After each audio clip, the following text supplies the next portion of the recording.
Sudah plong. Hehe. Sudah mas. Kirana cengengesan. Setelah perawat yang membantunya pergi dan Bramandaru sudah masuk lagi ke ruangan itu.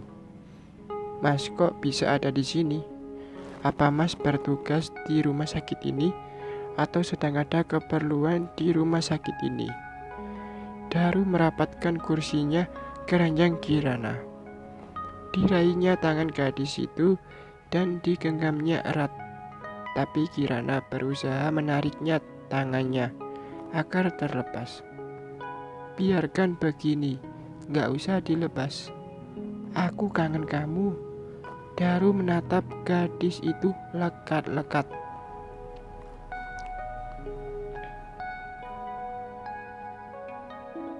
Tapi bukan mahram. Nih, aku lapisi selimut. Jangan bawel lagi. Daru memasukkan tangan Kirana ke dalam selimut, lalu menggenggamnya dari luar selimut. Galak amat. Pasienmu bukannya sembuh berobat padamu, mas. Malah makin jantungan. Biarin, buktinya pasienku makin banyak kok. Senang ya? Senang kalau pasien banyak, duitnya juga makin banyak. Padahal itu kan artinya masyarakat banyak yang gak sehat. Kamu kok makin bawel ya? Sudah, sekarang kamu cerita. Mengapa kamu kabur dari Jakarta? Dan bagaimana kamu bisa terdampar di kota ini? Loh, kan aku yang duluan nanya. Mengapa dokter Bramandaru ada di sini dekat aku? Jawab dulu dong pertanyaanku. Baru boleh nanya. Oke, Nona cantik. Tadi pagi itu, aku dan Profesor Yudi Harjana, seniorku di rumah sakit di Bandung, menjadi pembicara di acara simposium yang diadakan rumah sakit ini. Ketika kami sampai tadi pagi, dapat parkirnya dekat IGD. Pas bersamaan, kamu juga tiba di sini. Diangkut pakai mobil bak terbuka. Aku terkejut melihat ternyata kamu. Tapi karena waktuku sudah sangat mepet, maka aku minta Pak Tatang, sopir kami, untuk mengawasimu. Begitu acaraku selesai dan orang-orang pada makan siang, aku segera ke sini. Sampai di sini, aku melihat kamu bersama seorang lelaki. Sehingga aku ragu mendekatimu. Siapa tahu lelaki itu suamimu. Tak lama datang seorang perempuan dan langsung marah-marah. Ia menuduh kamu pelakor. Apa benar kamu pelakor? Daripada dituduh jadi pelakor, mending sama aku saja. Kita menikah, maka kamu akan terbebas dari tuduhan itu. Kirana tertawa mendengar ceplas-ceplos si dokter itu. Memang begitu orangnya. Itu yang membuat Kirana nyaman berada dekat sang dokter. Jadi Pak Dokter Bramandaru tadi gak ikut makan siang gara-gara buru-buru ke sini. Masih lapar dong? Enggak. Tadi waktu kamu tidur, aku minta tolong seseorang petugas cleaning service membelikan makanan di kantin. Sekarang kamu cerita. Ayo mulai dari awal sampai akhir.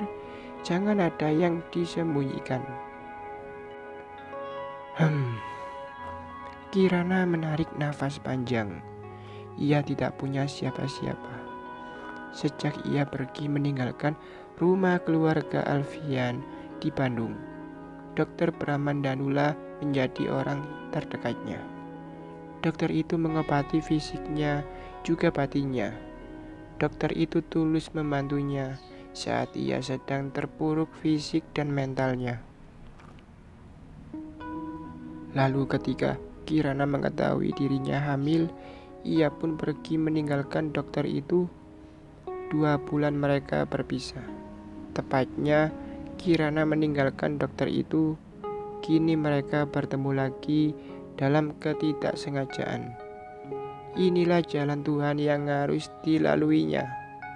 Kirana memutuskan untuk berterus terang pada dokter itu tentang segalanya. Waktu tahu aku hamil, aku panik sekali. Sebab waktu melamar kerja di Yasmin Resto, aku menulis statusku single karena memang aku belum pernah menikah. Dan status single itu juga menjadi persyaratan bagi para pelamar di sana. Lalu tiba-tiba aku hamil. Ya, aku panik dong. Apa kata Mbak Maura dan teman-teman di resto itu kalau tahu aku hamil tanpa suami? Semua orang akan mencapku perempuan murahan. Kebetulan sekali, beberapa hari setelah tahu aku hamil, Indri, seorang karyawan restoran itu mengundurkan diri. Aku bertanya, mengapa ia mengundurkan diri? Dia bilang dia harus membantu kantin kakaknya di Karawang, sebab kakaknya mengalami kecelakaan dan belum bisa mengurus kantin. Yaitu, pria yang tadi pagi itu kakaknya Indri. Tiba-tiba terpikir olehku untuk ikut Indri bekerja di kantin kakaknya, sebab tak mungkin berlama-lama di Yasmin Resto. Perutku akan semakin membesar. Pertama kali kamu tahu bahwa kamu hamil kan, aku datang ke apartemenmu. Mengapa tidak membicarakan semua itu padaku? Kan bisa kita pikirkan bersama. Kamu harus bagaimana? Malah pergi diam-diam. Aku betul-betul mengkhawatirkan dirimu dan sangat kehilangan. Aku sudah jelaskan dalam suratku saat itu mengapa aku pergi. Pertama, karena ada peluang kerja. Kedua, karena aku tak ingin menjadi beban bagimu, Mas. Cek. Daru mendesah kesal. Teruskan ceritamu. Iya, begitulah. Di sanalah aku memulai suatu kebohongan dan berlanjut dengan kebohongan berikutnya. Pada saat mengundurkan diri dari Yasmin Resto, Mbak Maura agak keberatan. Aku kasih alasan bahwa calon suamiku mempercepat rencana pernikahan kami karena ia akan pindah ke luar kota. Ia ingin kami menikah dan aku ikut bersamanya ke luar kota.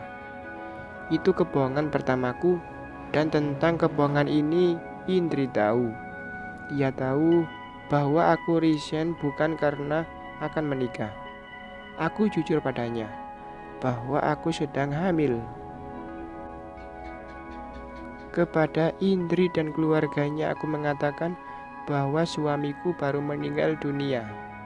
Aku meninggalkan kotaku agar tak selalu ingat pada almarhum. Dan ternyata saat suamiku meninggal, aku sudah hamil. Kehamilan itu baru aku ketahui setelah bekerja di Yasmin. Itulah karanganku yang aku sampaikan pada keluarga AA Irwan, kakak Indri yang punya kantin itu. Dan mereka percaya itu, termasuk Indri juga. Tahunya suamiku baru meninggal. Awal bekerja semuanya baik-baik.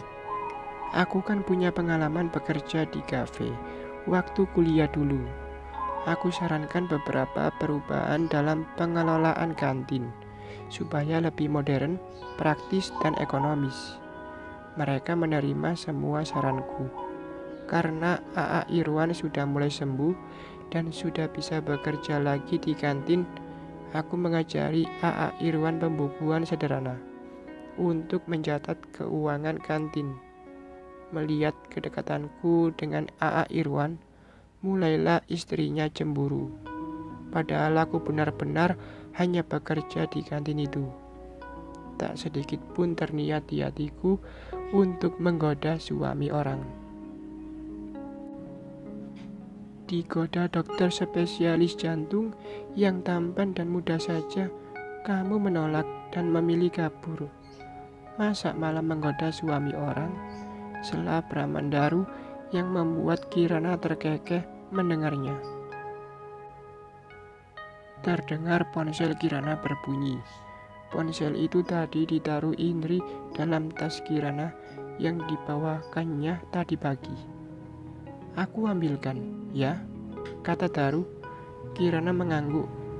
Terlihat nama Indri di layar ponsel. Kirana segera menerimanya. Kamu di mana, Nah? Aku berada di ruang rawatmu tadi. Kata pasien di sana, kamu pindah ruangan. Emang kamu pindah kemana? Iya, ada yang nyuruh aku pindah tadi. Kirana menoleh pada Daru. Mas, ini ruangan apa dan nomor berapa? Kirana memang tidak tahu, sebab ketika dipindahkan tadi, ia sedang tertidur. Ruang Rafflesia kamar nomor 204, sama-sama di lantai 2. Ketika ponselnya sudah dimatikan, Kirana buru-buru bicara pada Daru. Mas, pada Indri nanti Mas bilang kalau kita saudaraan ya. Dan bilang juga kalau suamiku sudah meninggal waktu masih di Padang. Itu yang aku sampaikan pada mereka selama ini. Jadi ceritanya mau cari teman bohong nih. Mau berbagi dosa. Ih, Mas, aku belum bisa berbagi duit sama Mas. Jadi berbagi dosa dulu saja. Bersambung.